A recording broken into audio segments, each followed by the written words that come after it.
Ada salah satu YouTuber yang gue suka namanya adalah Guru Gembul.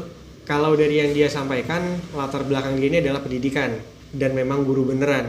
Tapi kalau ditanya ngajarnya di mana, terus info pribadi lainnya gue nggak tahu karena sejauh ini gue belum nemuin dia ngungkapin itu secara gamblang.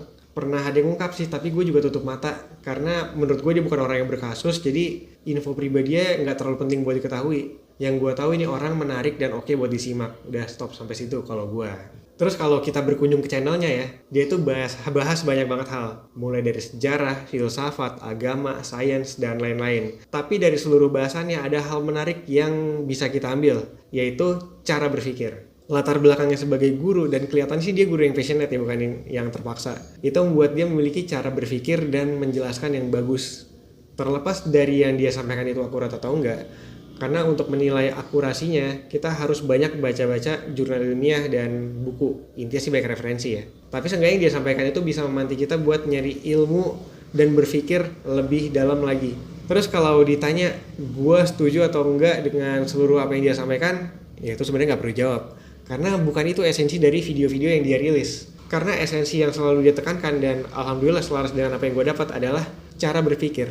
Kayak misalkan di video sejarah tahun baru tidak penting yang dirahasiakan. Di situ tuh dia ngebahas tentang gimana latar belakang tahun baru dari berbagai peradaban. Dari Yunani kuno kayak gimana, Mesir kuno kayak gimana, Cina gimana, dan lain-lain.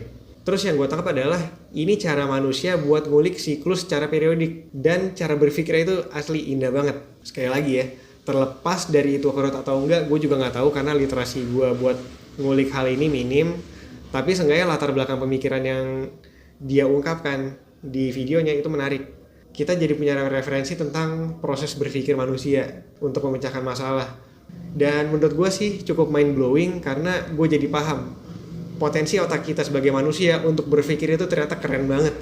Terus kalau kita bisa merunut cara berpikir kayak yang sering dia sampaikan, itu enak banget sih. Kita jadi lebih runduk, tidak terburu-buru dalam merespon sesuatu kecuali yang urgent ya. Terus juga lebih toleran sama perbedaan pandangan dan yang paling penting adalah critical thinking. Ya kalau definisi critical thinking silahkan cari di Google, banyak informasinya. Jadi ya kalau buat gue sih menonton kontennya dia itu asik, banyak hal yang bisa kita dapat dan kalau kalian tertarik coba ditonton aja. Insya Allah bermanfaat. Ya jadi ya udah segitu aja videonya, sampai jumpa di video lainnya. Dadah.